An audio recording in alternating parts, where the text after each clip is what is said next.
Good morning from Sacred Space at Titania's Realm.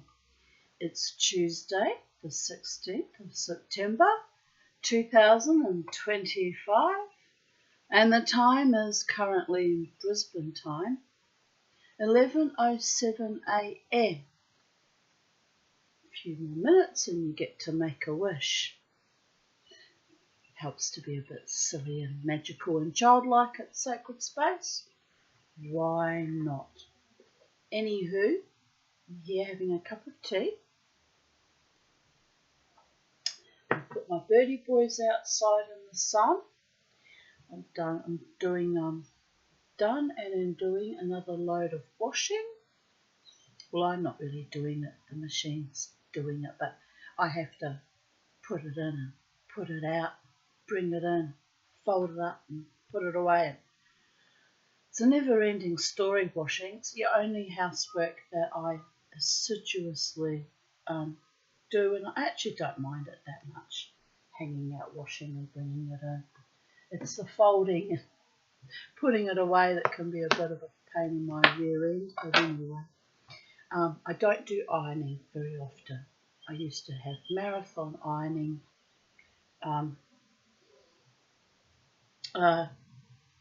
ironing marathons when my children were little.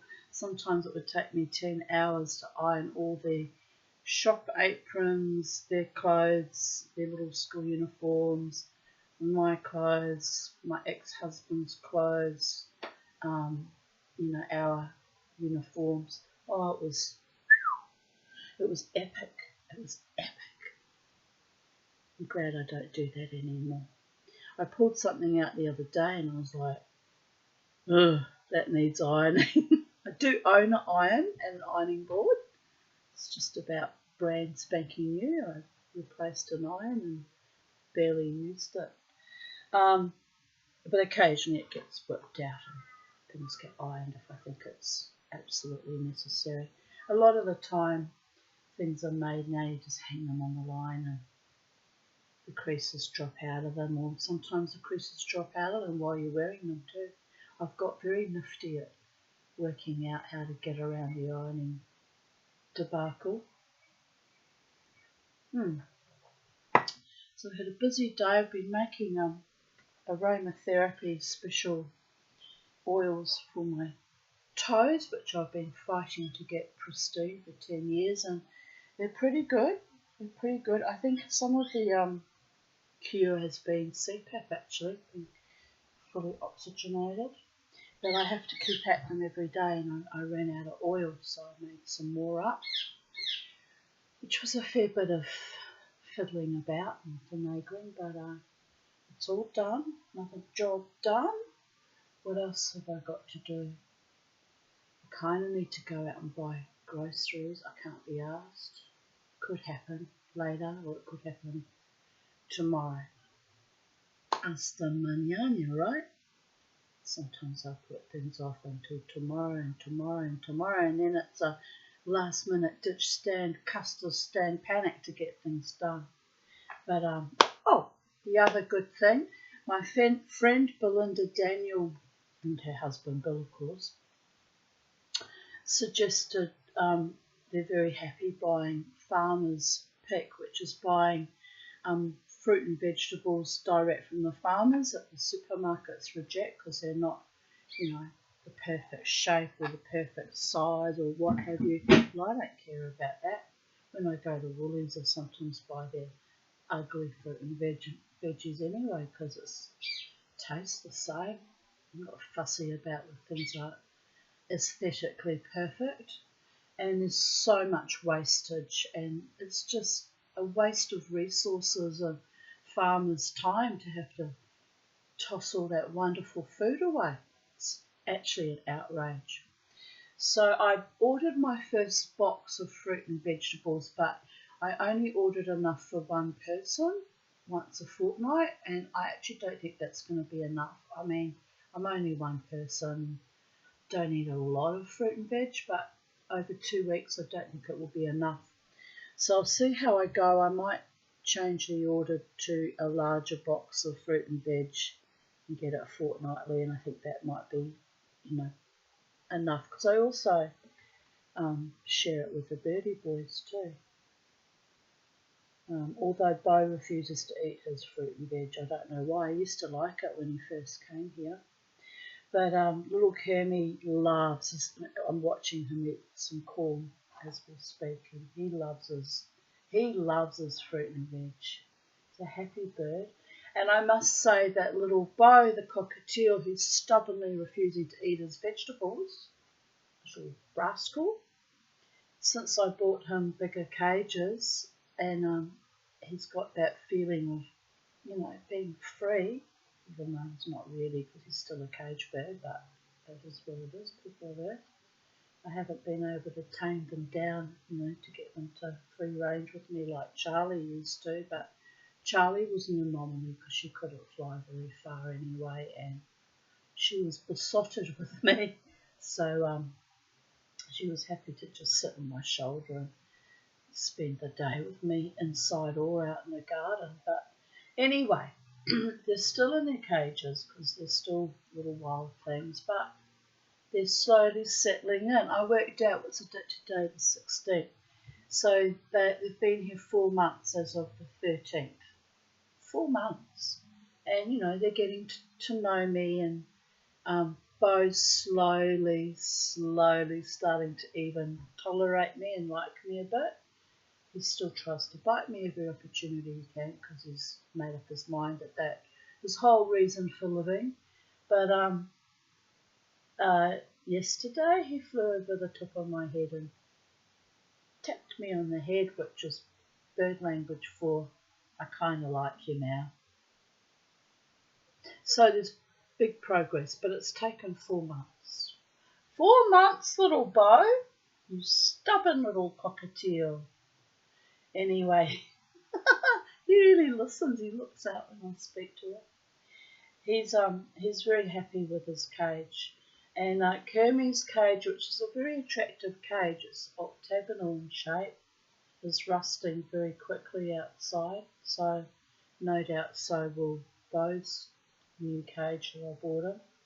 But I'm thinking I've nearly paid off the new cages. So I'm thinking I might buy another fairly large cage to replace Kermie's rusting one. But probably not yet because it's still okay for now. But I'm thinking I might replace that, and then they'll all be schmick. We'll see. There was a lovely cage for sale on Marketplace, quite a large cage, and they only wanted $150 for it, and they're worth $600 to $800 in the shops, which is true. And I was very, very tempted, but it wasn't. She said you need a ute. It's not disassembled, and then I'd have to hire a ute or ask someone. It's too much of a fucking hassle, quite frankly. And $150 is a bargain because it's worth it, that cage, worth much more than that. Even second hand, but I just hesitated because I'm just about paid off that new cage. I still owe $100, and then I'll be debt free, apart from my constant, my iPhone business that rolls over each month. That's a huge frickin' thing each month, but I use it all the time. And speaking of which, where is it? And I'm on the internet with you wonderful viewers and subscribers and likers. I'm just gonna disappear and get my phone just a moment.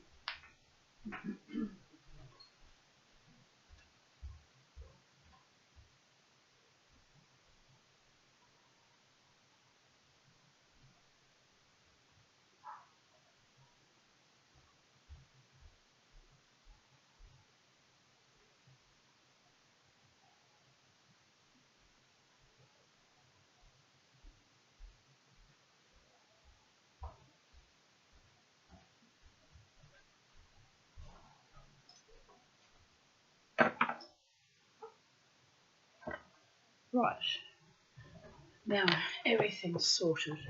So what else can I tell you?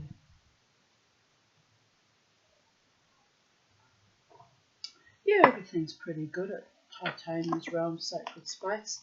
Can't really complain, and I'm sorting things out. I'm happy about buying that veggies direct from the farmers. It's one less thing I have to fuss about at the shops, or buy things that they don't have in stock at the time. And just streamlines life a bit. So yes, I'm happy about that. Silly thing to be happy about, but I hate shopping. I hate food shopping. So they actually sell grass-fed meat, but of course it's very expensive, probably a bit out of my reach. But I thought about even buying meat through them, and then it'll be one less thing to have to go out to buy too. So I'm thinking about that, because that might just be an occasional thing when I'm feeling a bit flush. Right, beautiful people, let's continue with Chapter 4 of Thingol and Melian. Melian was a Maya of the race of the Valar. She dwelt in the gardens of Lorien, and among all his people there were none more beautiful than Melian, nor more wise, nor more skilled in songs of enchantment. Who doesn't like a song of enchantment? Certain songs really inspire you, don't they?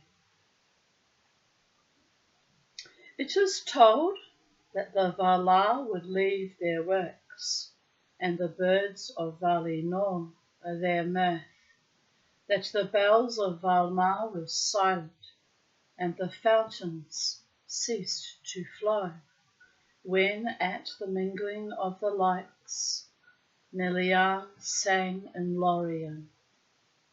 Nightingales went always with her, and she taught them their song, and she loved the deep shadows of the great trees. She was akin, before the world was made, to Yavanna herself, and in that time, when the Quendi awoke beside the waters of Cuvianen, she departed from Valinor and came to the hither lands, and there she filled the silence of Middle Earth before the dawn with her voice and the voices of her birds. You know what it reminds me of? I was just thinking, the movie Avatar. That's probably where they got the idea from, isn't it? It's a wonderful movie. I loved it. I wanted to live there. There were scary beasts that kill you too. See, nothing's perfect, even in the most idyllic utopian paradises. There's always a thorn in your side or a fly in your ointment. Dear goddess. Well, it's the hero's journey. You've got to find out who you are, what your mettle is, and your merit, and your courage, and your honour, and your integrity, and your dignity. And you have to fight for it, if it means losing love. Speaking of that, I don't know if that person still watches my videos. Probably does. It's moved on, thank the gods. He's never serious anyway. But I had he was on my mind all day yesterday, which was odd, because yesterday was his best friend's birthday. Why would he be on my mind? Odd. Very odd.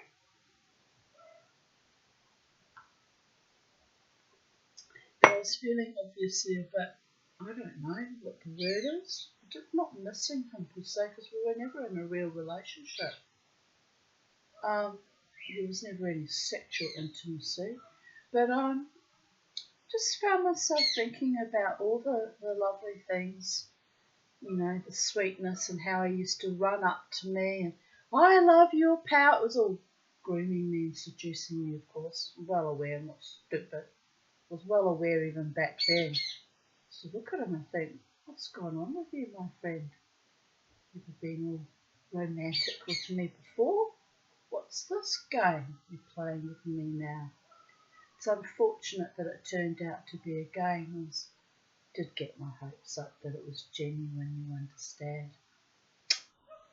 Poor Tanya longs for passion and romance and authenticity. I know, it hasn't happened in 60 years. It's probably never going to happen. But he was very sweet. I'll give him that. I'll give you that, Scotty, if you're still watching my videos. You had a sweetness about you. It was very endearing. Running up to me up the stairs and asking me how I'm going and taking an interest. All that attention I hadn't received in many, many years from a man is very arousing. Well, anyway, then he decided somewhere along the line that I was not worthy of that attention. Cut me loose in a really ugly, sadistic way. Well, life is long, karma's a bitch, and probably impregnate one. Now I'm being mean.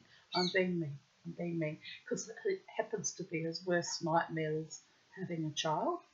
Never had children. That's why he's got a bit of stunted development, you understand. A man is not truly a man unless he's raised his own children or someone else's. It's the making of a man. Being a wise guide and a protector and a kind and noble and honouring person in a child's life.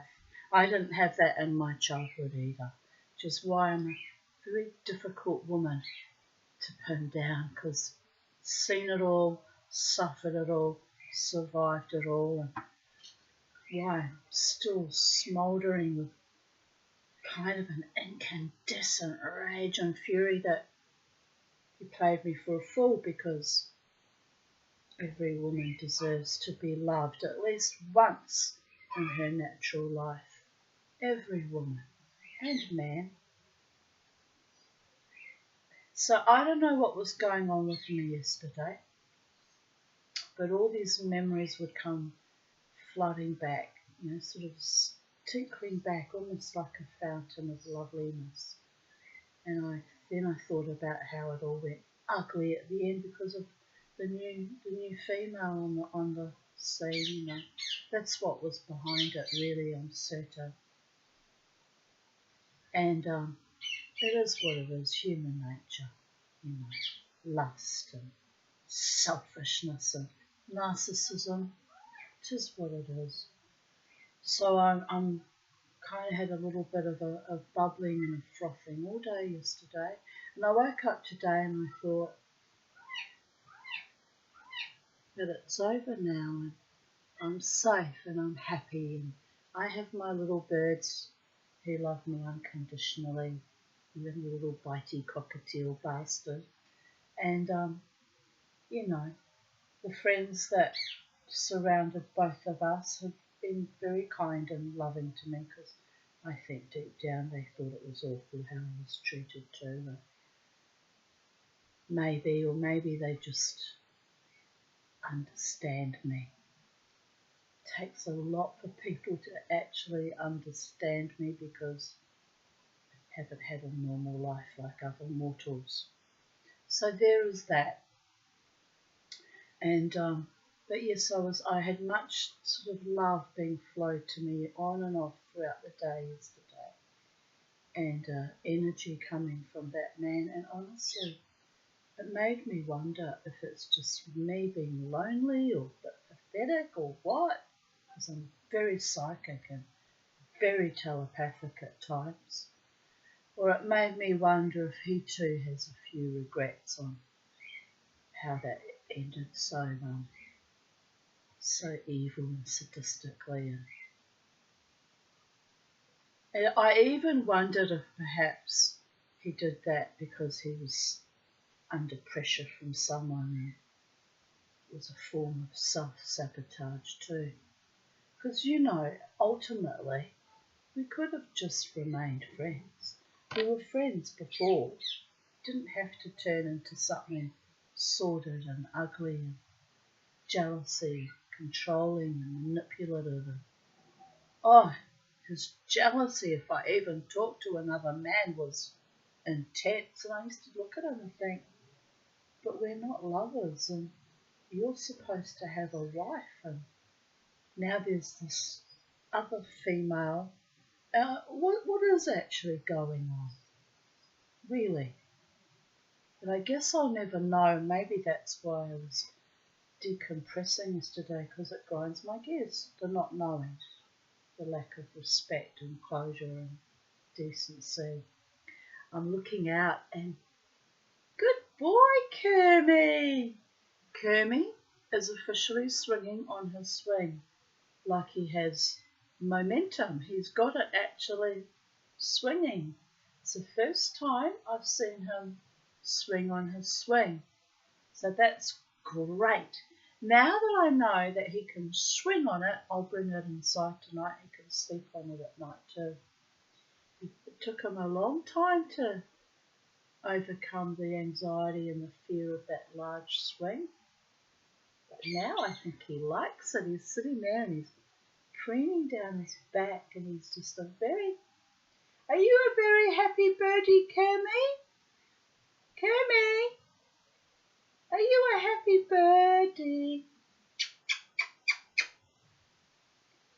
Shall I leave it in the outside cage for him to sit on during the day, or shall I bring it in for him to sleep on at night?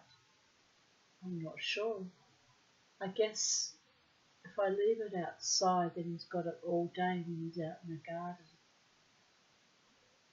Oh, he's pulling his tail feathers and, like preening the whole length of the tail. It's delightful. Well, you see,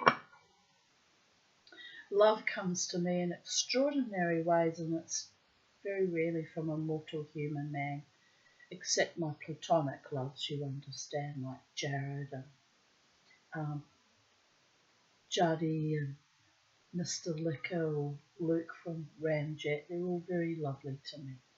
They really have been lovely to you, my darlings.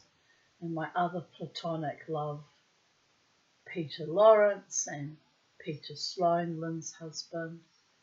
I have many men who are good and kind and respectful of me and loving towards me, and without that sexual kind of control dynamic or that kind of undercurrent of kind of lustfulness. That's where things went wrong with Scott, unfortunately.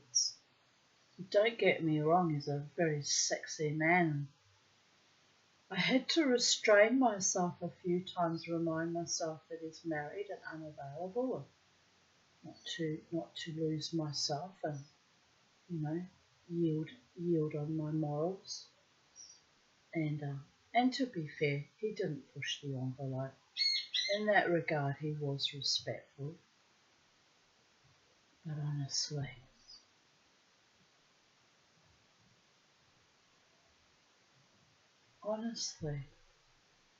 serenading me with You Ought to Know by Alanis Morissette. And when I did all the motions to that song with his new piece, sitting there watching the whole thing, she ran away. Oh, well, if you can't stand the heat, don't get right up in my kitchen, baby girls and baby boys.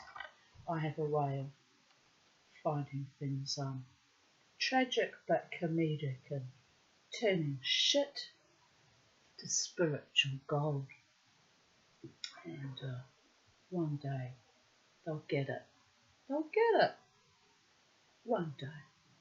Meanwhile, there's a black goo that's multiplying itself exponentially and growing exponentially somewhere in Peru or Panama, I can't remember. It was on Polarity Josh's show. I watched it last night. So we've got some venom type creature that's possibly going to invade Earth, since the person that found it cut off sections and sent it to scientists all over the world, and it just keeps growing from pieces like an octopus. That's a scary thought, isn't it? I've got 3-eye atlas, and what else have we got? Feckless, false lover men who were incapable of being partners to the Tanya anyway, because they just wanted to play, be cruel, and see what they could get away with. And nothing, and no one. Mama too's seen too much horror to fall into that trap, my darlings. But anyway, you're going to swing that swing, little Kermie. You've got to put your back into it. Got to make it swing. Swing it. He's too busy fluffing his feathers and preening, and it's delightful. You know what? I'm looking forward to my future, even with alien invasion potentiates and weird things that have slid off meteorites and all sorts of doom and gloom and apocalyptic sci-fi horror scenarios. I've seen it all and lived through it all vicariously through horror and TV shows. And now that it's all becoming reality, well, you just have to laugh, don't you? You have to laugh. Can't take it at all seriously. I used to laugh at some of the horror shows, and my friend used to look at me and go, "What's wrong with you, Tanya? That's not funny. It's horrific." I said, "None of that can be more horrific than my own upbringing. Seriously." He'd just look at me and nod. Now it's like, what else are you going to throw at us, planet Earth? Or other interdimensional entities. What else have you got for us? We'll rise above it all. Right, let's continue. We started segueing Avatar. Avatar is where we shall be, but not as avatars. We will stay in our own mind, body and soul and spirit, authentic human beings, as pristine as we can possibly manage, as in, no more boostering of strange bioengineered substances that were never going to be good from us from the beginning. And I did warn you. I hate to tell you I told you so, but I did warn you. However, I'm altered too because I caught the actual original bioengineered virus, so Mama T's probably got things, crawling through her brain. But now we have black goo. A black goo that keeps growing every day, doubles itself in size. So they say.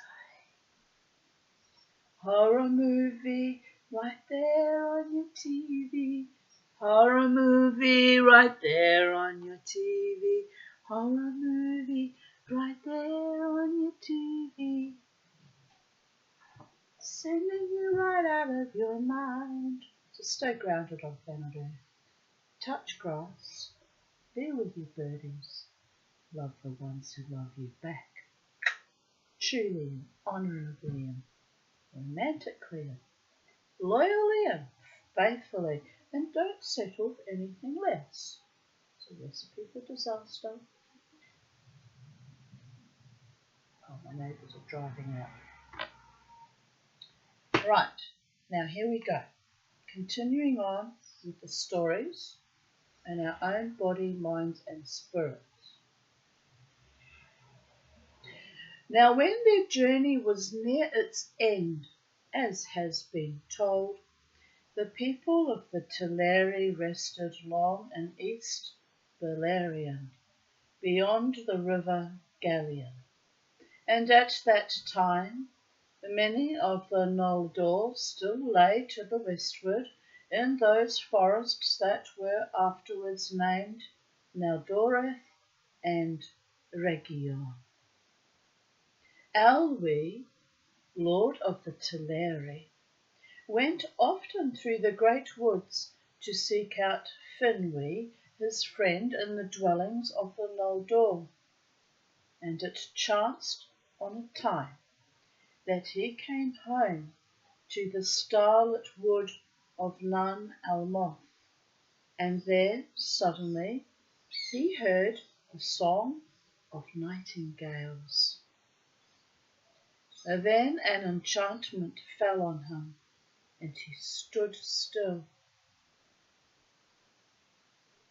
And afar off beyond the voices of the Lormilindi, he heard the voice of Melian, and it filled all his heart with wonder and desire.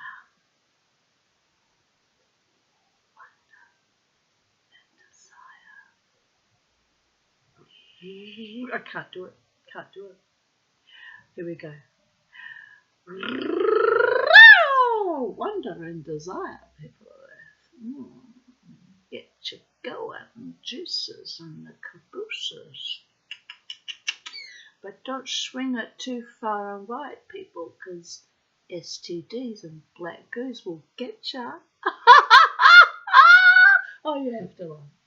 On the other hand, I've been pristine for well over a decade. It's time I mingled or co-mingled with someone gorgeous and dedicated to my cause, which is being a loyal, faithful, heartfelt partner to me. How am I going to find someone like that, people? How am I going to find someone like that? Maybe they're coming on 3i Atlas. That's a scary thought. Anyway, yesterday when I was reading to you, I was reading about the elves, and oddly I had a feeling that they were elves. Anyway, spirits of some kind stepped up beside me to the left of me. And that was a bit astonishing. They didn't say anything, they just observed. So, the unseen ones are with me daily on a daily basis, so I'm quite well aware of that.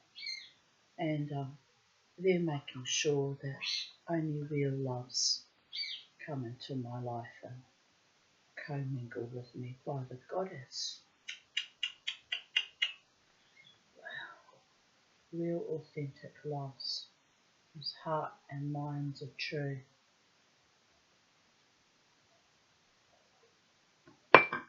Seems like a spell, doesn't it? I've been spelling that for 60 years. 60 bloody years. It's not that long scheme of eternity, you understand, but it's a long time to struggle on your own as a woman. It really is. That's my little boy's doing. Playing happily. I can't see Bo. Bo!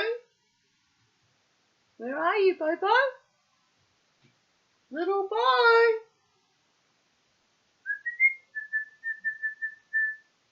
Ah, he's eating in the far corner of his cage. I couldn't see him. Got a bit of a fright. It's ridiculous because he can't get out. I just got a fright that something had happened to him. Right.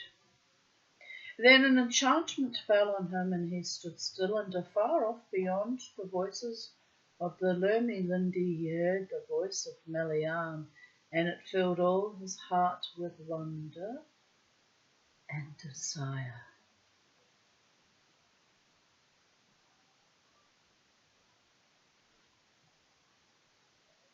He forgot then utterly all his people and all the purposes of his mind, and following the birds under the shadow of the trees, he passed deep into Nan Almoth and was lost. But he came at last to a glade open to the stars, and there Melian stood, and out of the darkness he looked at her, and the light of Aman was in her face.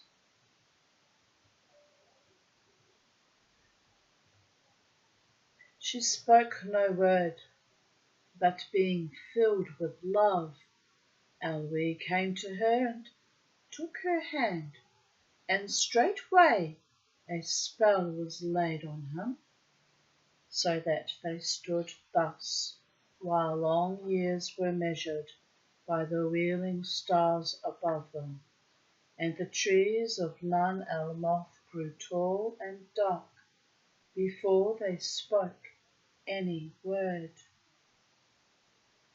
Alas, Elwi's folk who sought him found him not, and Olwe took the kingship of the Teleri and departed, as is told hereafter. Elwi Singolo never came again across the sea to Valinor so long as he lived, and Melian returned not thither while their realm together lasted. But of her there came among elves and men a strain of the a strain of the Ainur, who were with Iluvatar before Ea. It's a very short chapter. We're only 36 minutes in, and I had a long segue. Aha. Yes, it is. It's 1 page long. I was going to say, odd. Freaked me out. Got lost in space there. See me flopping with all the pages. By the gods. In after days he became a king renowned, and his people were all the Eldar of Beleriand. The Sindar they were named, the Grey Elves, the Elves of the Twilight, and King Greymantle was he, Elu Thingol in the tongue of that land, and Melian was his queen, wiser than any child of Middle Earth, and their hidden halls were in many Groth, the 1,000 caves in Doriath. A great power Melian lent to Thingol, who was himself great among the Eldar, for he alone of all the Sindar had seen with his own eyes the trees in the day of their flowering, and king though he was of Ulmanyar, he was not accounted among the Moriquindi, but with the elves of the light, mighty upon Middle Earth. And of the love of Thingol and Melian there came into the world the fairest of all the children of Iluvatar that was or shall ever be.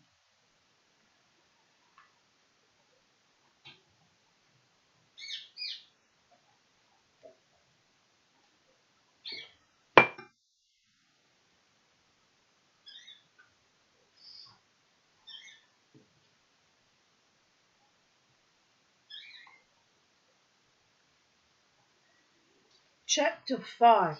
See how long this is. It's another shortish chapter too. So we'll continue. Chapter 5. Of Eldamar and the princes of the Eldaliae. In time, the hosts of the Vanyar and the Noldor came to the last western shores of the Hitherlands. In the north, these shores, in the ancient days after the battle of the powers, bent ever westward, until in the northernmost parts of Ardar, only a narrow sea divided Aman, upon which Valinor was built, from the hitherlands. But this narrow sea was filled with grinding ice, because of the violence of the frosts of Melkor. Therefore, Oromi did not lead the hosts of the Elderlai into the far north. What did I say before? Lai. I think it's Lai. I like that better. It makes more sense rhythmically, doesn't it? Therefore, Oromi did not lead the hosts of the Elderlai into the far north, but brought them to the fair lands about the river Sirion, that afterwards were named Beleriand. And from those shores whence first the Eldar looked in fear and wonder on the sea, there stretched an ocean, wide and dark and deep, between them and the mountains of Aman. And now Ulmo, by the counsel of the Valar, came to the shores of Middle-earth and spoke with the Eldar who waited there, gazing on the dark waves. And because of his words and the music which he made for them on his horns of shell, their fear of the sea was turned rather to desire.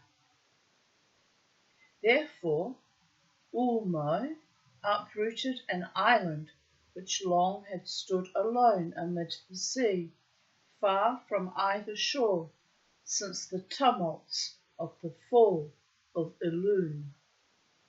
And with the aid of his servants, he moved it, as it were a mighty ship, and anchored it in the bay of Balar, into which Sirion poured his water.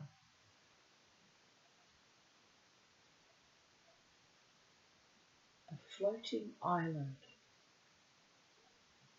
That's interesting.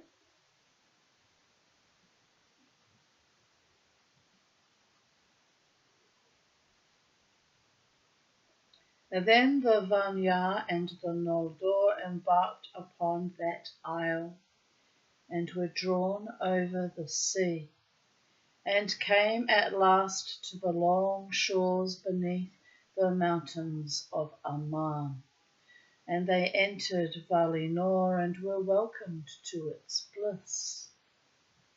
But the eastern horn of the island, which was deep grounded in the shoals off the mouths of Sirion, was broken asunder and remained behind, and that, it is said, was the Isle of Balar, to which afterwards Ossi often came. But the Teleri remained still in Middle-earth, for they dwelt in East Beleriand, far from the sea, and they heard not the summons of Ulmo until too late. Oh, excuse me. And many searched still for Elwë their lord, and without him they were unwilling to depart. But when they learned that Ingwe and Finwë and their peoples were gone, there many of the Teleri pressed on to the shores of Beleriand, and dwelt thereafter near the mouths of Sirion, in longing for their friends that had departed. And they took Olwe and Elwë's brother to be their king. Long they remained by the coasts of the western sea, And Ossi and Unan came to them and befriended them. And Ossi instructed them, sitting upon a rock near to the margin of the land, and of him they learned all manner of sea lore and sea music. Thus it came to be that the Teleri, who were from the beginning lovers of water, and the fairest singers of all the elves, were after enamoured of the seas, and their songs were filled with the sound of waves upon the shore. When many years had passed, Ulmo hearkened to the prayers of the Noldor and of Finwë their king, who grieved at their long sundering from the Teleri, and besought him to bring them to Aman, if they would come.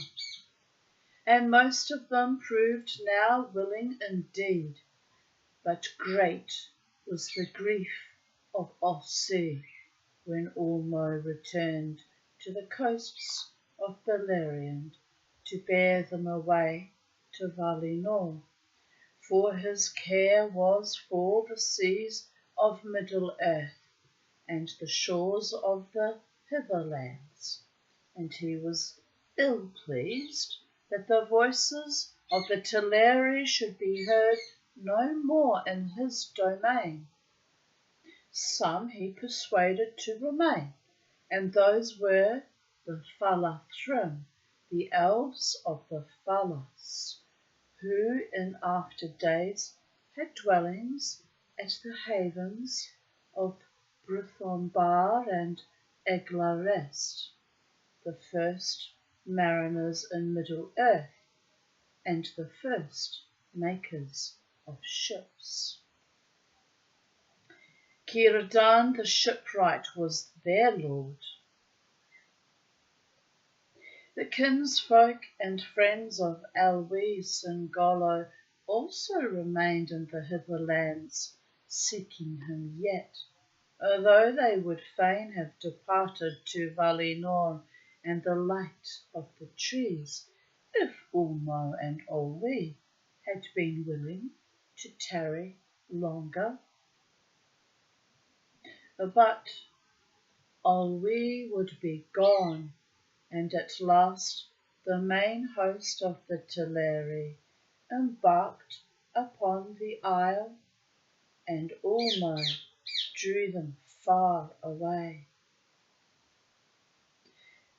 Then the friends of Elwë were left behind, and they called themselves Elglath, the Forsaken People.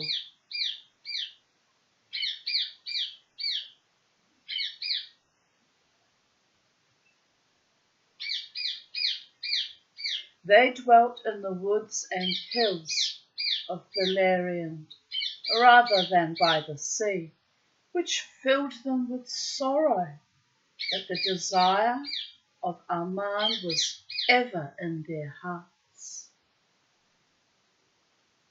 But when Elwë awoke from his long trance, he came forth from Nan Alamoth with Melian, and they dwelt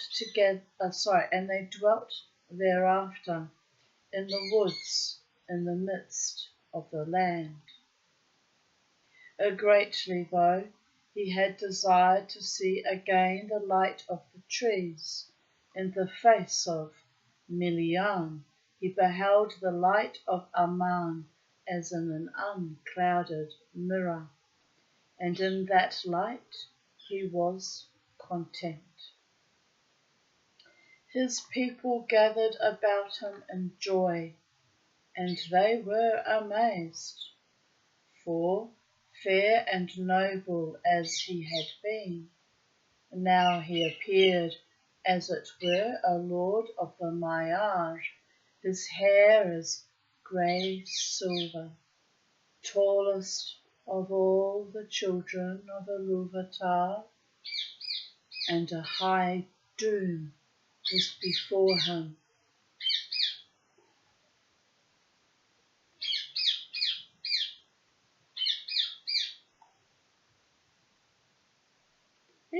was singing to, little Cammy?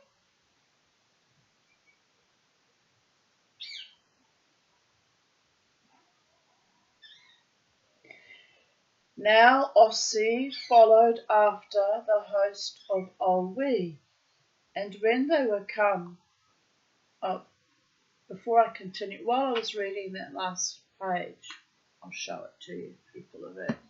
I treat you as though you're all friends and that you know me in real life. Sweet, isn't it? It's a bit mad too, because some of you might not actually be my friends, but it is what it is, people of it. Whoever comes here to sacred space gains some kind of knowledge or joy and delight or wisdom or pleasure or sometimes sorrow or schadenfreude according to thy will. But I want to show you this. I'm getting achy.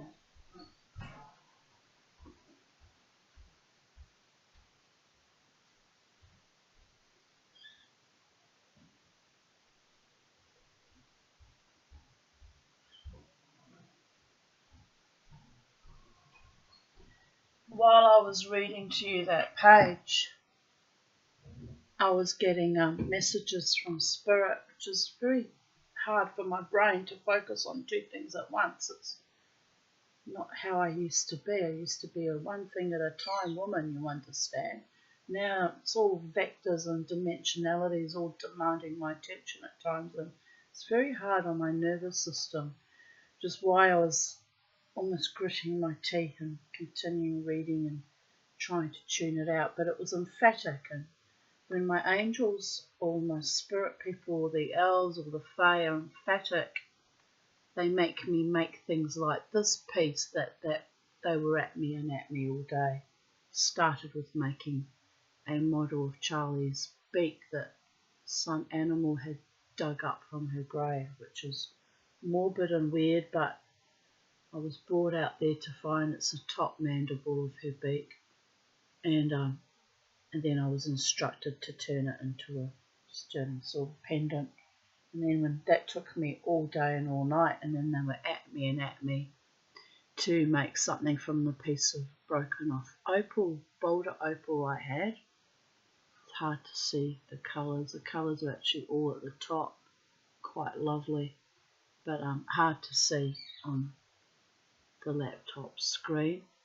Anyway, and then they were at me, and I still have to replace a prong, but anyway, terrified of destroying it, so I've left it as is.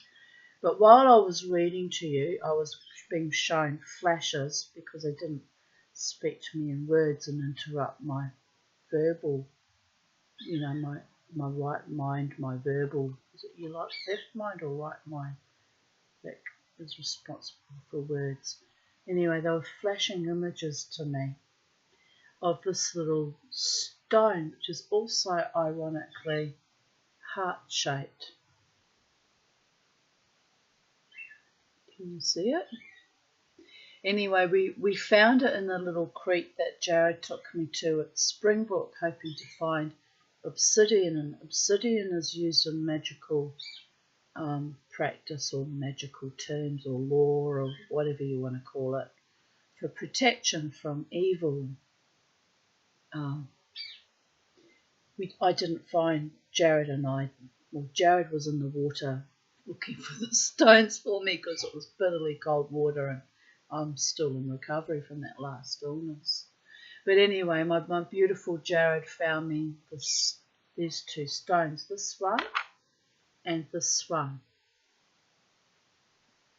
which I actually thought looked like obsidian because it's shiny and black, but apparently according to his app that identifies rocks, it's hematite. Anyway, I brought the two out, but Spirit was just now. Thank you, Spirit. I'm obeying your directions. You drive me mad sometimes, trying to hold on to my sanity here on planet Earth. But anyway, they mean well, by the way, but it's just looks odd to people who don't understand mediumship or psychism. Anyway, they were flashing to me while I was reading that page, and I can't remember the particular line, but I was like shunting it off because I'm busy actually, taking time out from being busy to show you.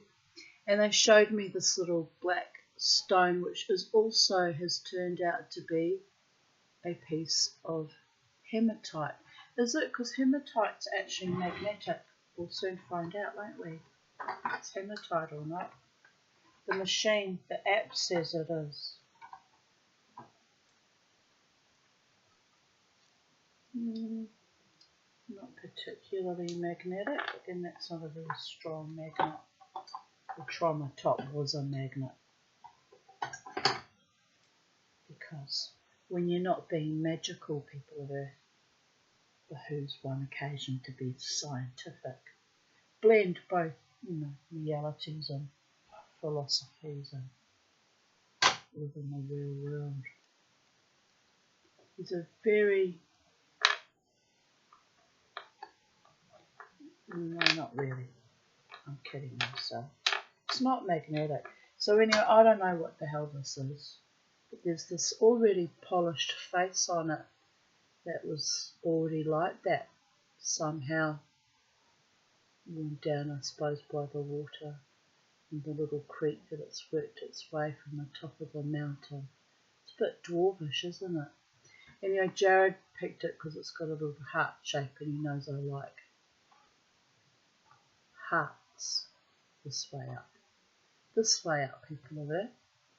Anyway, Spirit was nagging me just now, telling me to get out my polishing equipment that I use to polish opals, which, mind you, is a much softer stone, so easier to cut and carve and polish. Don't know if this will be just as easy, but they're at me. Give it a go, and then they showed me to make a ring out of it. I don't need any more rings, people of Earth. Got lots of rings, but I lost my beautiful asparagus big nut ring, the big ring I wear that comes to here.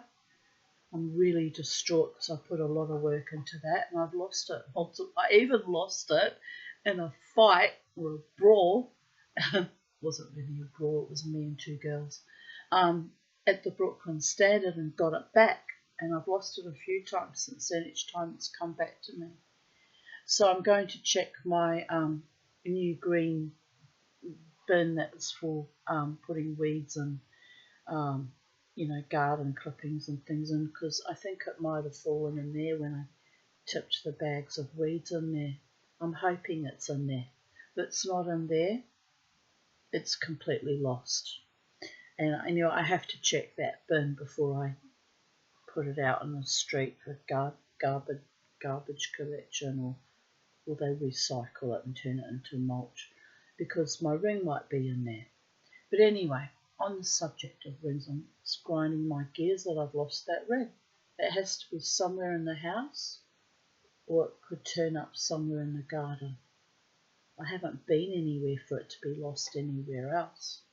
So I'm hoping that the fairies, or St. Anthony if you're Catholic, might sweetly return it to me. Because it was an expensive ring. It was an antique asparagus spoon, and I bought it from America, and it was expensive, and then I put a lot of work into it, so it made it even more valuable, all the intricate things, patterning I put on it. So upset. I'm upset that I lost that ring. Meanwhile, Spirit's at me to polish this up and make that into a ring. So you can see on the back it's, I don't know, because it might just shear off because it's like in kind of layers of stone layered upon each other. But I'm going to give it a go. They want me to try. You can't quite make it out unless I turn it in the light, but this top part of the heart is quite sparkly. So I don't actually want to grind that all off or lose the pretty sparkles.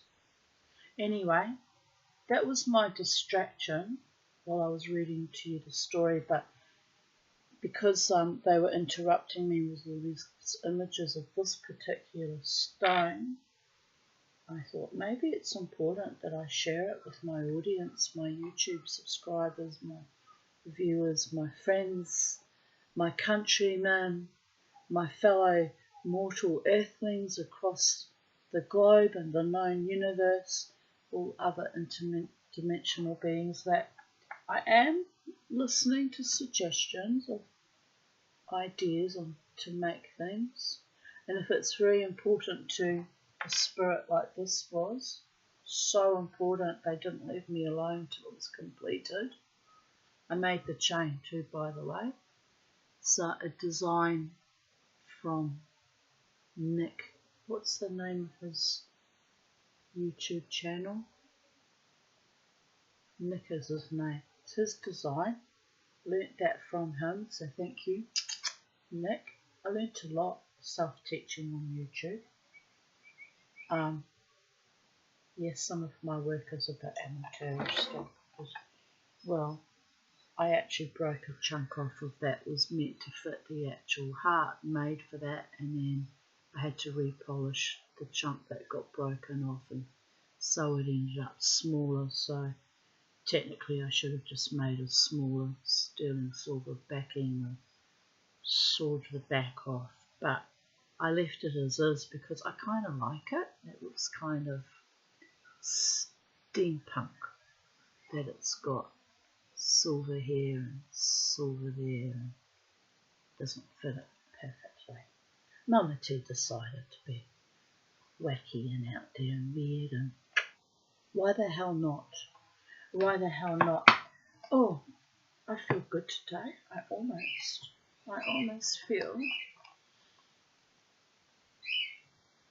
Is horny the word? No, that's not the word. That's not quite how I feel, but yes, I almost feel like almost sexually aroused, almost not quite there yet, but almost ready to take a lover. Isn't that odd, talking about that and that? But I won't be taking any lovers unless that person shows true hearts and minds and devotion and integrity and treats me with honour and respect, actually takes me out on a date somewhere and values and cherishes me, and I haven't found a man to do that for me. Oh, there was one man that did take me out on a date, which was about 20 years ago now. So I haven't found too many men that were, sweet and honouring enough to actually take me out. They just assume because they've seen me dancing in the music scene that somehow I belong to them in their twisted logic. And they forget about the part that I haven't even had conversations with them or got to know them, as actual people in their own right, and that they haven't bothered to get to know me actually or take me out. And it's odd, isn't it? They have these entire relationships with me built up based on some fantasy world or Barmecide, and never actually followed through on being a real man, treating me like a real woman and buying me dinner, or if they couldn't afford a dinner, at least take me out for an actual coffee. Not like the last fellow, when was that? Late 2023, was it? Yes, met me at a park where there was a coffee shop, but it was closed. I didn't even get coffee. And he was so, I don't know what his deal was, so feckless. Instead of saying, oh, we'll go and get coffee at McDonald's or go somewhere else, no, sat there with me. We chatted for an hour, like we got along quite nicely. He seemed a nice enough man, but feckless. Doesn't know how to follow through and treat a woman with honour.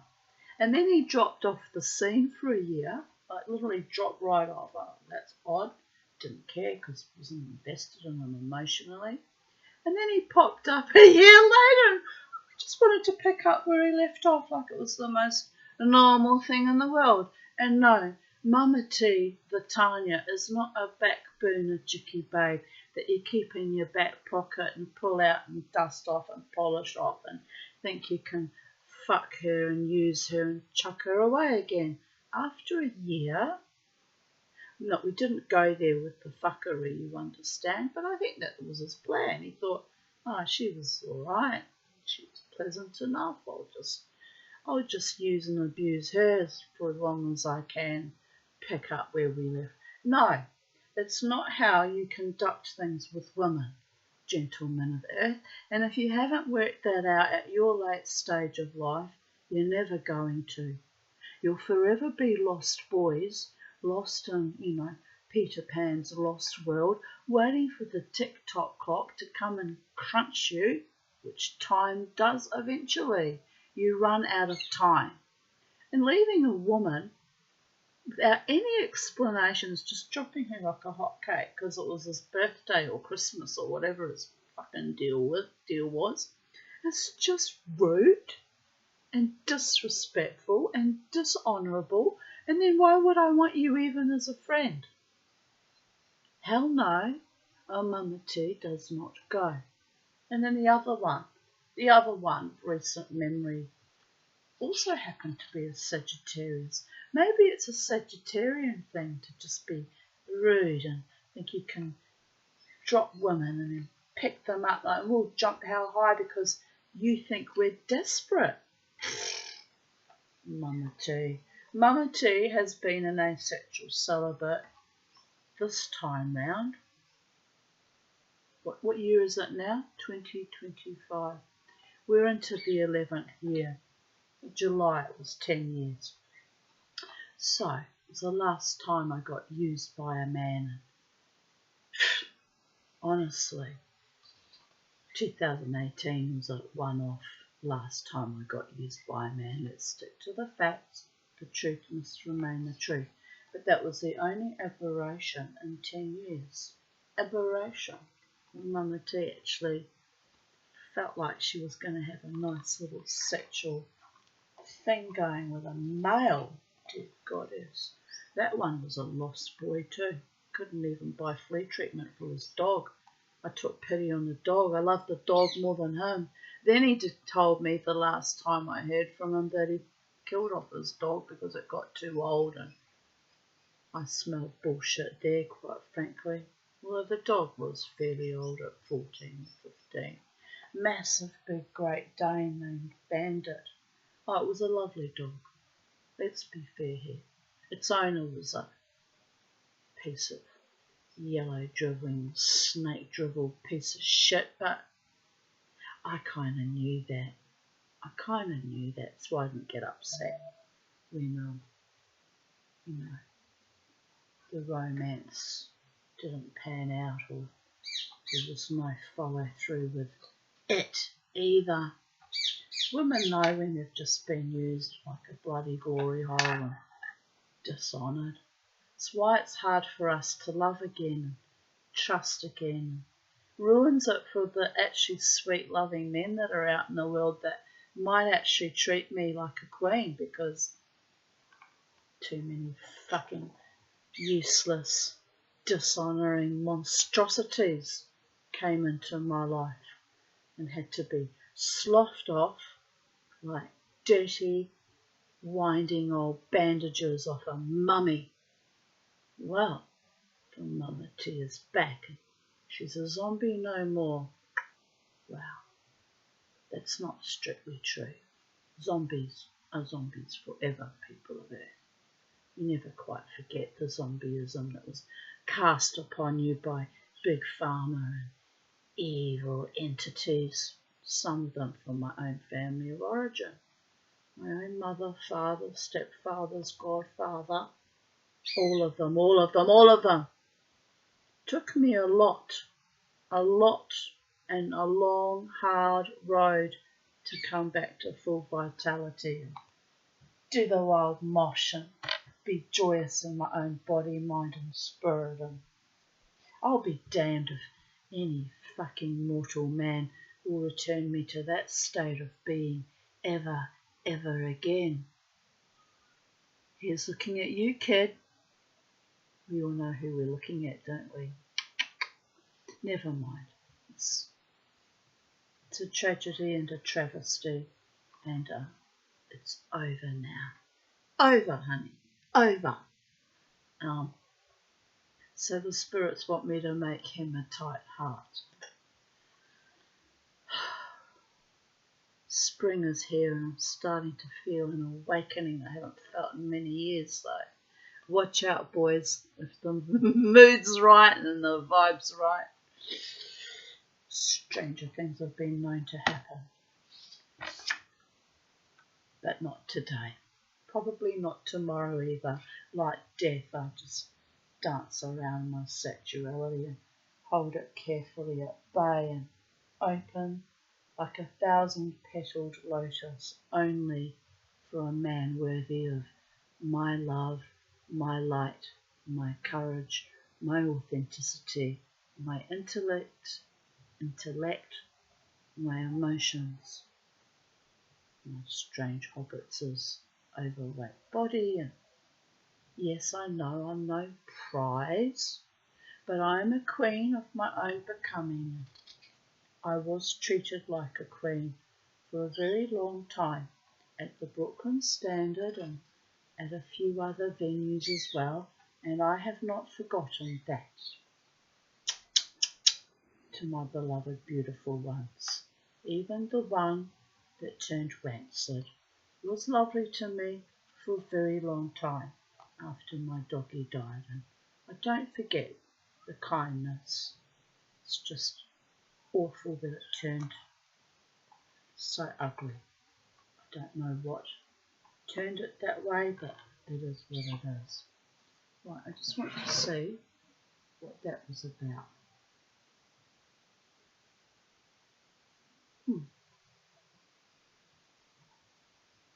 Alright, let's continue on with we were reading chapter 5.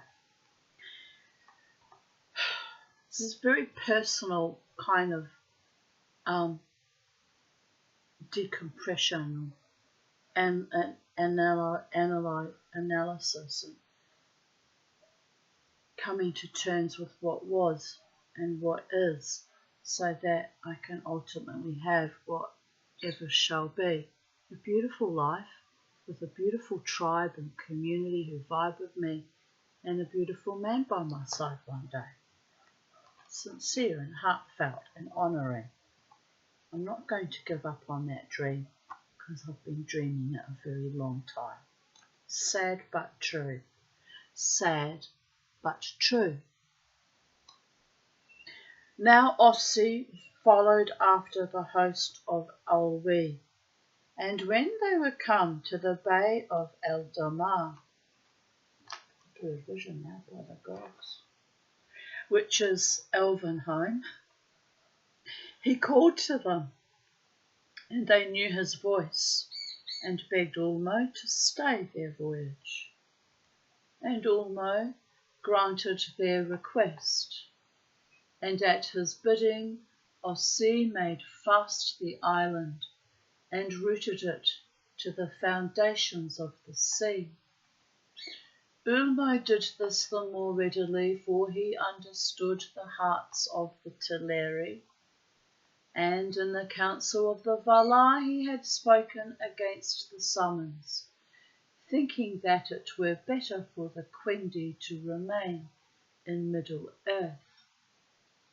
The Valar were little pleased to learn what he had done, and Finwë grieved when the Teleri came not, and yet more when he learned that Alwi was forsaken, and knew that he should not see him again unless it were in the halls of Mandos. What's the matter, Kermy boy?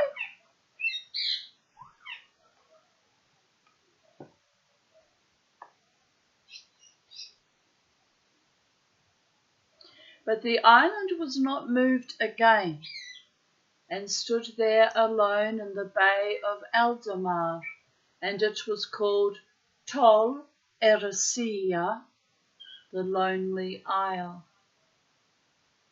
There the Teleri abode as they wished under the stars of heaven, and yet within sight of Aman and the deathless shore. And by that long sojourn apart in the lonely isle was caused the sundering of their speech from that of the Vanyar and the Noldor. To these the Valar had given a land and a dwelling place.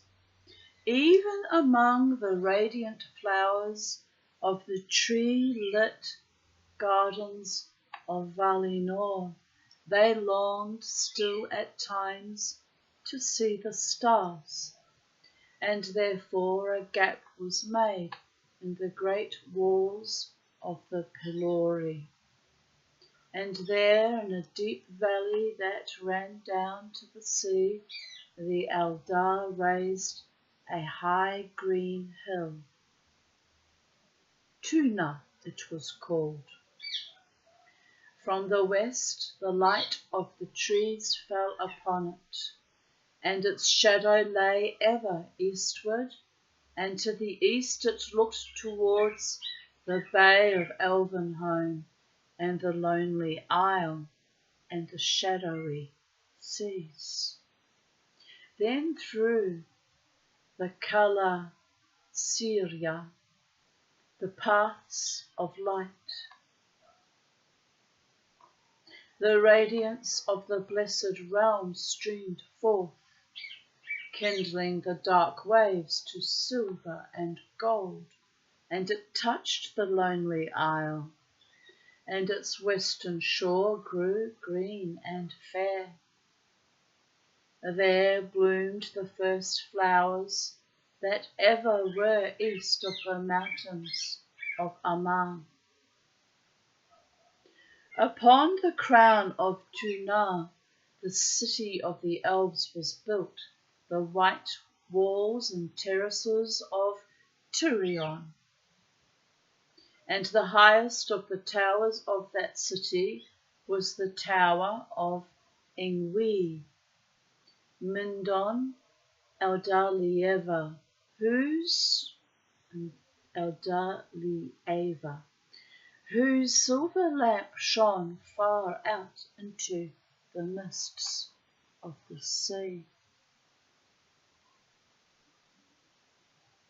I'm looking better these days, I must say. You can see my skin's not too bad.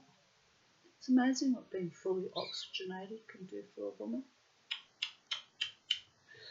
But more of that and it'll be dangerous, darlings. Just saying. Not doing, just saying, just thinking about it. Just potentiates blossoming in my new paradigm of freedom wished for me by Karen Chilton. Thank you, Karen. Sometimes people wish me well, sometimes wish me away. Everything in its season, my darlings, in its own time, in its own season. Queens of their own becoming. Hard to drive away because we have agency in our own lives and we choose where we go and how we spend our time. Not other people, not even our most beloved ones, have the right to control us. Just say.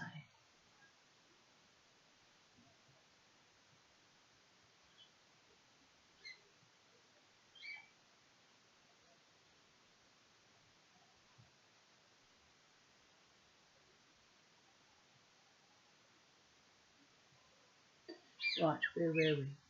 There bloomed the first flowers that ever were east of the mountains of Aman. I do have a caseworker named Amar, a lovely girl. She comes from Syria.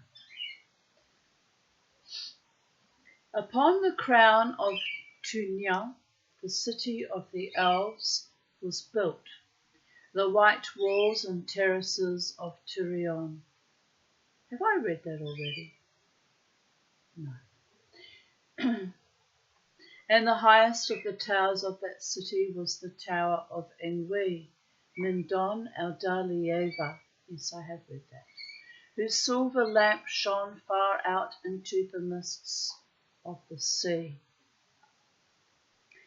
Few are the ships of mortal men that have seen its slender beam.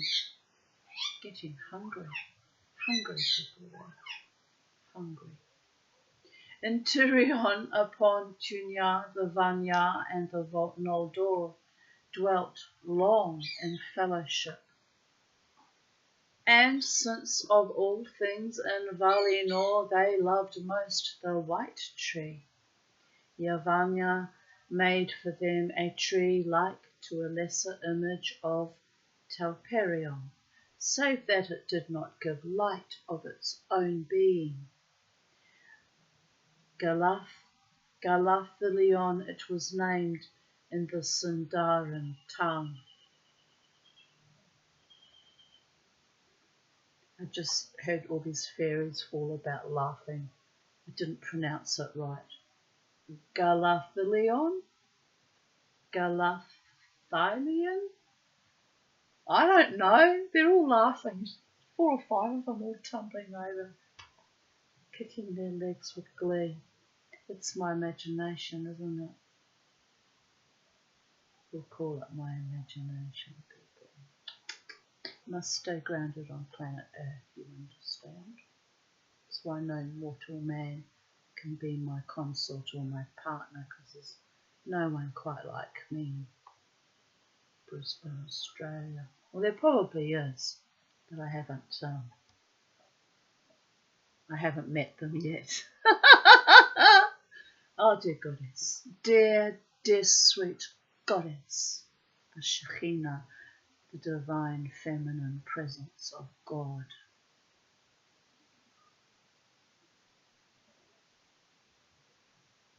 This tree was planted in the courts beneath the Minden, and there flourished, and its seedlings were many in Eldamar.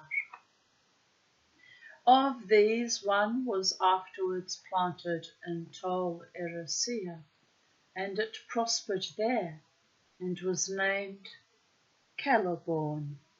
Thence came in the fullness of time, as in elsewhere told, Nimloth, the white tree of Númenor. Manwë and Vardar loved most the Vanyar, the fair elves, but the Noldor were beloved of Auli, and he and his people came often among them. Great became their knowledge and their skill, yet even greater was their thirst for more knowledge, and in many things they soon surpassed their teachers. They were He's thrown his apple and he's drinking water. He's such a beautiful bird. I get distracted by his beauty. They were changeful in speech, for they had great love of words, and sought ever to find names more fit for all things that they knew or imagined. And it came to pass that the masons of the house of Finwë, quarrying in the hills after stone, for they delighted in the building of high towers, first discovered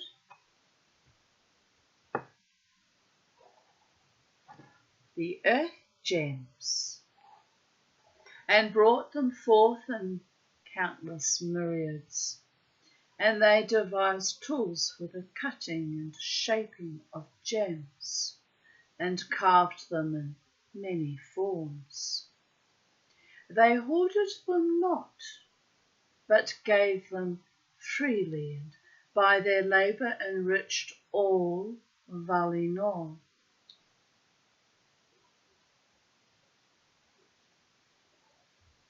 The Noldor afterwards came back to Middle-earth, and this tale tells mostly of their deeds.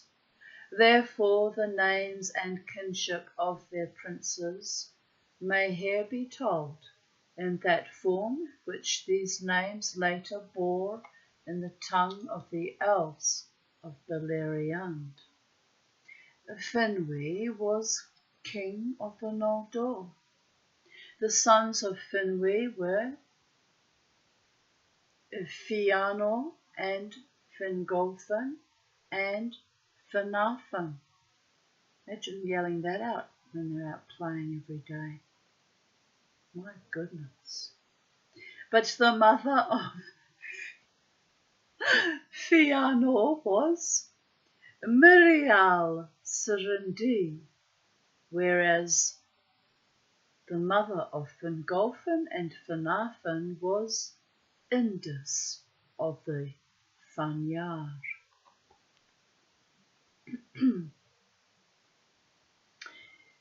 Fëanor was the mightiest in skill of word and of hand, more learned than his brothers. His spirit burned as a flame. Fingolfin was the strongest, the most steadfast, and the most valiant. Finarfin was the fairest and most wise of heart.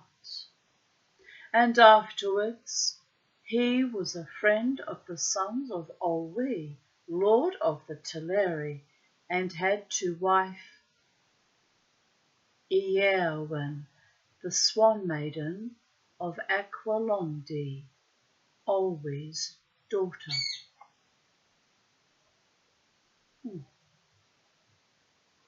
Swan maiden. Here comes my lovely Rachel, the postie. Oh, she's a lovely woman. Always positive and happy and inspiring she is actually. She really is inspiring. If I were positive and happy all the time like that, I'd have a wonderful life like hers. But my life's pretty good. Most of the time I'm positive and strive to be happy.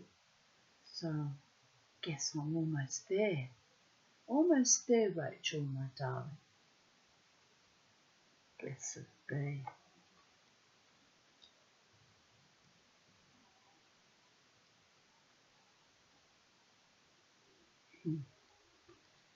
The 7 sons of Fëanor were Maedhros the tall, Maglor the mighty singer, whose voice was heard far over land and sea, Caligorm the fair and Caranthir the dark, Curufin the crafty, who inherited most his father's skill of hand, and the youngest, Amrod and Amras, who were twin brothers, alike in mood and face. In later days, they were great hunters in the woods of Middle-earth, and a hunter also was Caligorm, who in Valinor was a friend of Oromi and often followed the Valar's horn. The sons of Fingolfin were Fingon, who was afterwards king of the Noldor in the north of the world, and Turgon, lord of Gondolin. Their sister was Aredel the White. So bloody hungry. Had Weet-Bix for breakfast.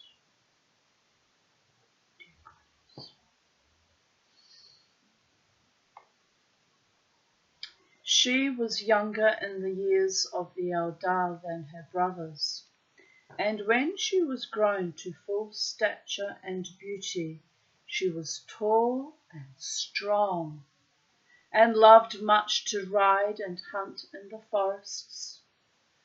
There she was often in the company of the sons of Fëanor, her kin, but to none was her heart's love given.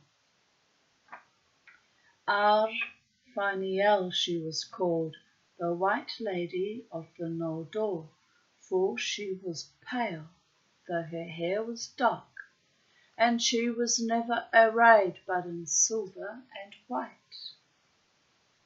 The sons of Finarfin were Finrod the Faithful, who was afterwards named Felagund, Lord of Caves, Orodreth, Angrod, and Agnor. These four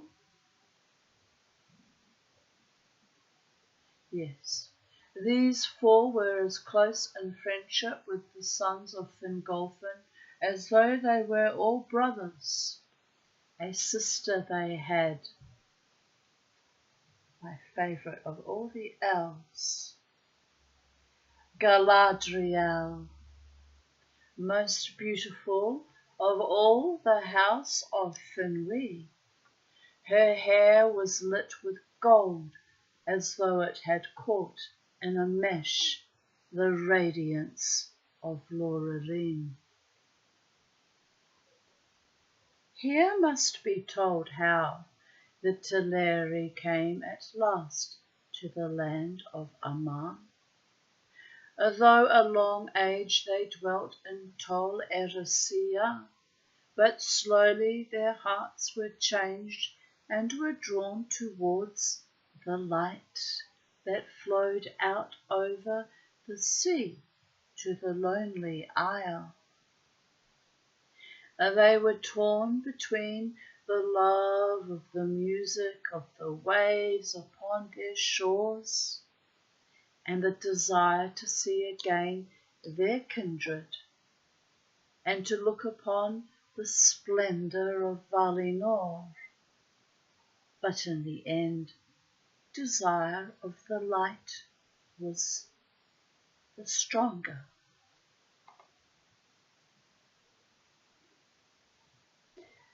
Therefore, Ulmo, submitting to the will of the Valar, sent to them Ossi, their friend, and he, though grieving, taught them the craft of shipbuilding, and when their ships were built, he brought them as his parting gift many strong winged swans. Then the swans drew the white ships of the Teleri over the windless sea, and thus, at last and latest, they came to Aman and the shores of Eldamar.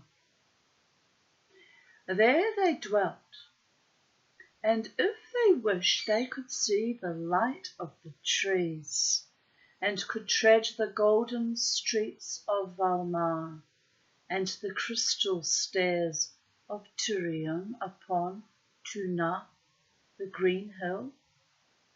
But most of all, they sailed their swift ships on the waters of the Bay of Elvenhome, or walked in the waves upon the shore, with their hair gleaming in the light beyond the hill. Many jewels the Noldor gave them, opals and diamonds and pale crystals, which they strewed upon the shores and scattered in the pools. Marvellous were the beaches of Elendi in those days. Sounds exquisite, doesn't it?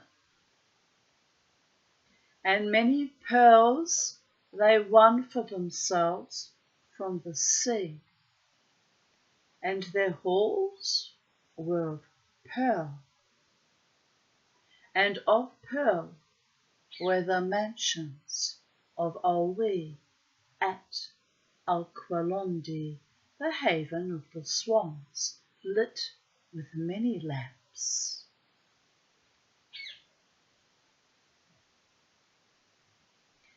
for that was their city, and the haven of their ships, and those were made in the likeness of swans, with beaks of gold and eyes of gold and jet.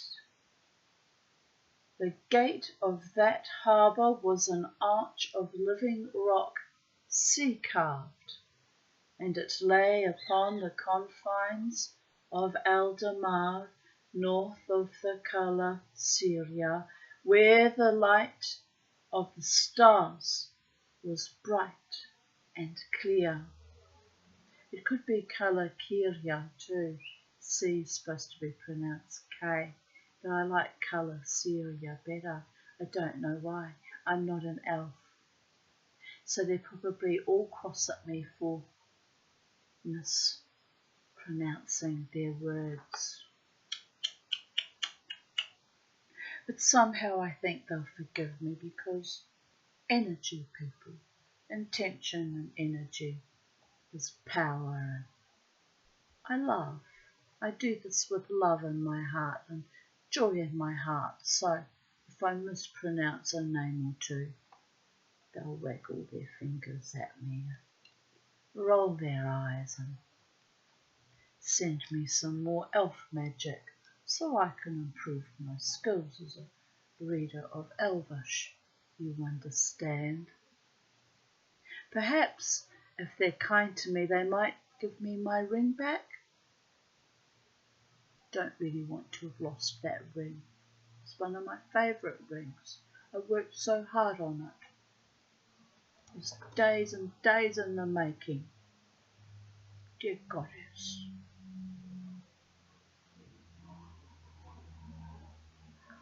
Well, I'm fairly sure it will turn up. Well, I hope it does. Hope.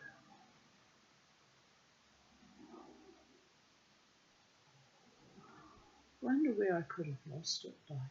Haven't been anywhere. Odd, isn't it? Maybe one of the fairies hid it from me. Just don't know. They're cheeky like that sometimes.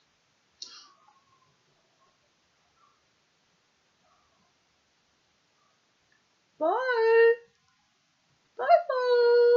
What's the Bobo doing? Scratching his beak on his perch. Okay, Bobo. As the ages passed, the Vanyar grew to love the land of the Valar and the full light of the trees.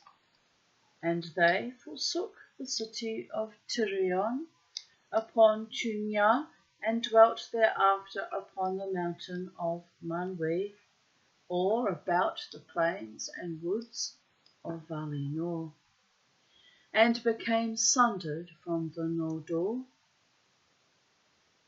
But the memory of Middle-earth under the stars remained in the hearts of the Noldor, and they abode in the Cala Syria or Cala Kyria, and in the hills and valleys within sound of the western sea, which is happiness when you can still hear the sea in your ears.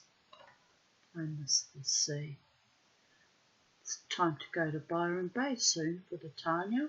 She loves to go to Byron Bay. I miss the sea. I miss it with every fibre of my being. That's why I get desiccated and distraught from time to time, and despondent and despairing. I miss the sea. It's one of my greatest loves, one of my first loves, one of my most eternal loves. Tried to kill me a few times like all the loves of my life, by the gods. But the sea does it without capricious viciousness. It was just, its true nature. A medium that one cannot breathe in unless one is mermaid or fish or water being.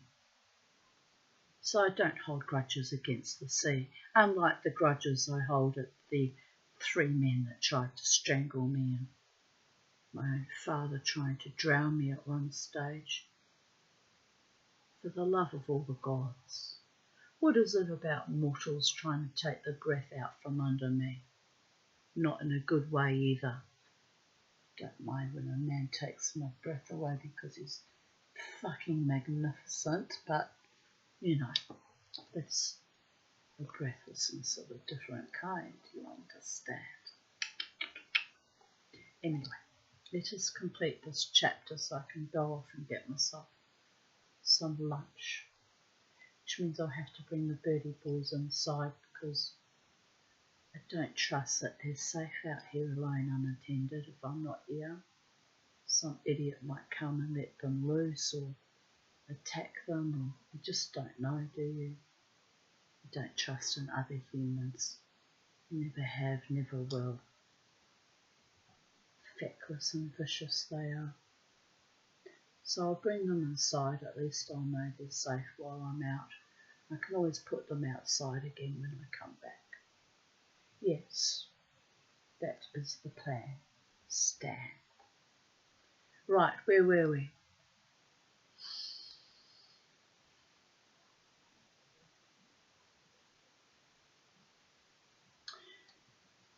Within sound, they abode within sound of the western sea.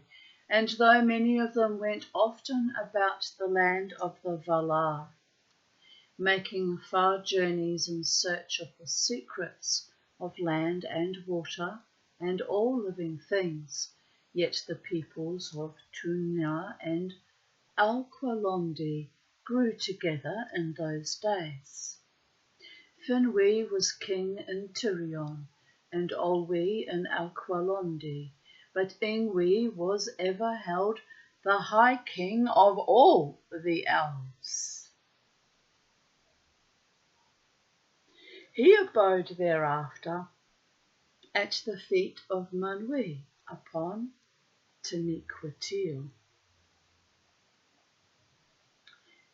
Fëanor and his sons abode seldom in one place for long, but travelled far and wide upon the confines of Valinor, going even to the borders of the dark and the cold shores of the outer sea, seeking the unknown.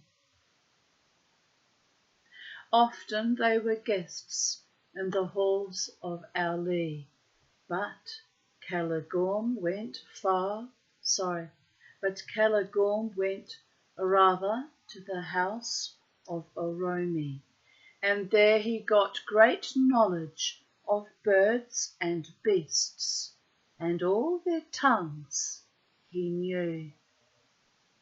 I'd love that, to be able to speak to all the animals, just like Dr. Dolittle, in their own language.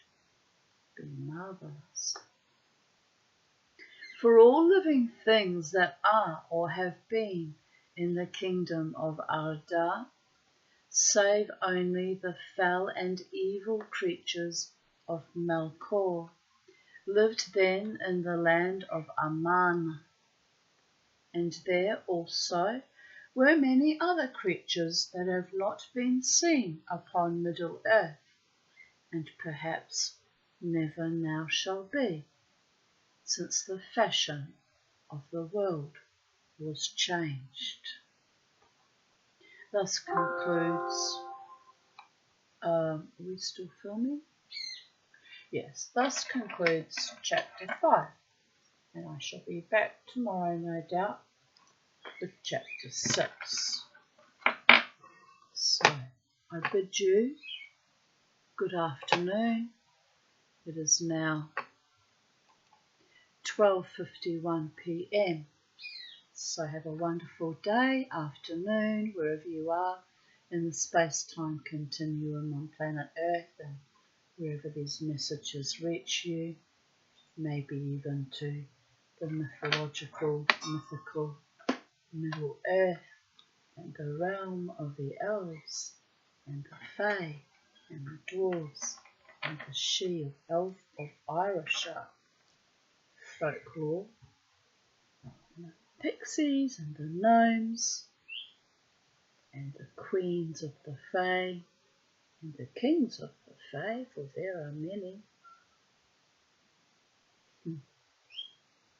I'm really quite hungry. I've got a grinding in my gut that says, feed me, Tanya. So I'm off. I'm going to go and look through my green rubbish bin for my ring in the hope that it fell in there and I wasn't aware of it. Dear goddess. And I hope I find it. And anyway, enough worrying. In front of you, my beautiful audience, you can see how my brain just meanders.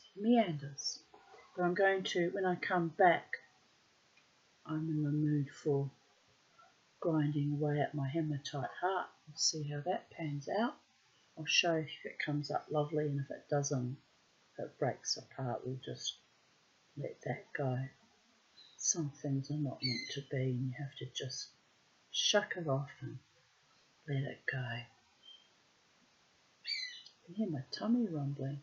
I'm really hungry. Had soup for dinner last night. Shouldn't be that bloody hungry. Guess soup's not very sustaining for me. My body likes hot chips and chocolate and meat, lots of meat. Well, we'll be feeding it some vegetables when my veggie box arrives. I don't think I brought enough vegetables though. We'll see what happens. It arrives tomorrow. Anyway, on that note, wherever you are, I'm meandering. Have a lovely day. God is bless. Bye for now.